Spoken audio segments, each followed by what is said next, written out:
brought to you by V-Guard. તો ટોપ 9 ન્યૂઝની શરૂઆત કરીશું ગુજરાતના વરસાદના ટોપ 9 સમાચારથી। રાજ્યમાં વરસાદી માહોલ જામ્યો છે। સૌરાષ્ટ્ર દક્ષિણ ગુજરાતના જિલ્લાઓમાં ગાજવીજ સાથે વરસાદ વરસી રહ્યો છે। સૌરાષ્ટ્રના મોટાભાગના જિલ્લામાં વરસાદી માહોલ છવાયો છે। રાજકોટ, અમરેલી, ગીર સોમનાથ સહિતના અનેક જિલ્લામાં ગાજવીજ સાથે વરસાદ વરસી રહ્યો છે।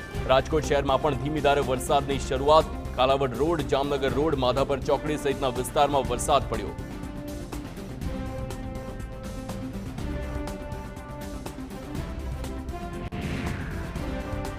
રાજકોટ જિલ્લા અને તાલુકામાં વરસાદ વરસી રહ્યો છે। સતત ત્રીજા દિવસે વરસાદ પડ્યો છે।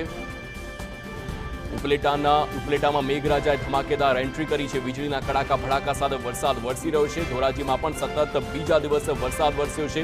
ભારે ઉકળાટ બાદ વરસાદનું આગમન થતાં લોકોને ગરમીમાંથી રાહત મળી। તો જૂનાગઢ જિલ્લામાં પણ વરસાદી માહોલ છવાયો છે। માળિયા હાટીનામાં ગાજવીજ સાથે વરસાદ પડ્યો। માળિયા હાટીના સહિતના આસપાસના ગામોમાં વરસાદ। આંબેચા, જલંધર, અમરાપુરમાં ધોધમાર વરસાદ ખાબક્યો। માંગરોળમાં પણ વરસાદ વરસી રહ્યો છે। ગીર સોમનાથ જિલ્લામાં ધોધમાર વરસાદ વરસ્યો। વેરાવળ, તાલાલા, કોડીનાર અને સૂત્રાપાડામાં વરસાદ ખાબક્યો છે। ગીર ગઢડાના વિસ્તારોમાં પણ ધોધમાર વરસાદ છે। વેરાવળના માથાસુરિયા, લુંભા અને કોડીદ્રા ગામે વરસાદી માહોલ છવાયો છે। તો આંબળાસ ગામના રસ્તા પર પણ પાણી વહેતા થયા છે। માથાસુરિયા ગામે બોકડાઓમાં ધસમસતો પ્રવાહ જોવા મળી રહ્યો છે। સૂત્રાપાડાના બીજ, લાટી, બોલાસ સહિતના ગામોમાં વરસાદ। તો બનાસકાંઠાના અમીરગઢ પંથકમાં પણ મેઘો મહેરબાન થયો છે। ઇકબાલગઢ, વિરમપુર સહિતના વિસ્તારોમાં વરસાદ છે। ભારે પવન અને ગાજવીજ સાથે વરસાદના મંડાણ। તો વરસાદના કારણે વિરમપુરમાં ખુલ્લામાં રાખેલું અનાજ પલળી ગયું।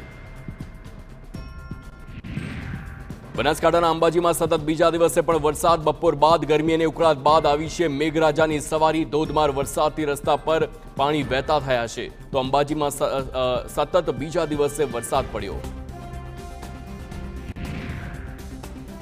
રાજ્યમાં આગામી 4 દિવસ સાર્વત્રિક વરસાદી માહોલ છે। હવામાન વિભાગે આગાહી કરી છે કે મધ્ય ગુજરાતમાં સાયક્લોનિક સર્ક્યુલેશન સિસ્ટમ સક્રિય થઈ છે। 4 દિવસ ભારે વરસાદની આગાહી કરવામાં આવી છે।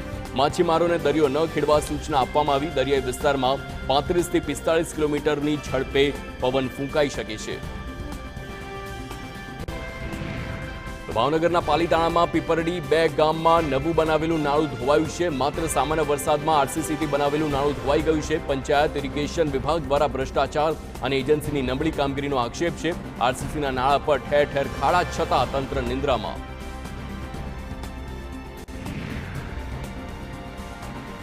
તો છોટાઉદેપુરના પાવી જેતપુરમાં વરસાદના કારણે નાળું ધોવાયું છે।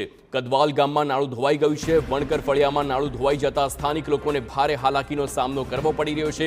1 વર્ષ અગાઉ ગ્રામ પંચાયતે બનાવ્યું હતું pipe નાળું। Brought to you by V-Guard.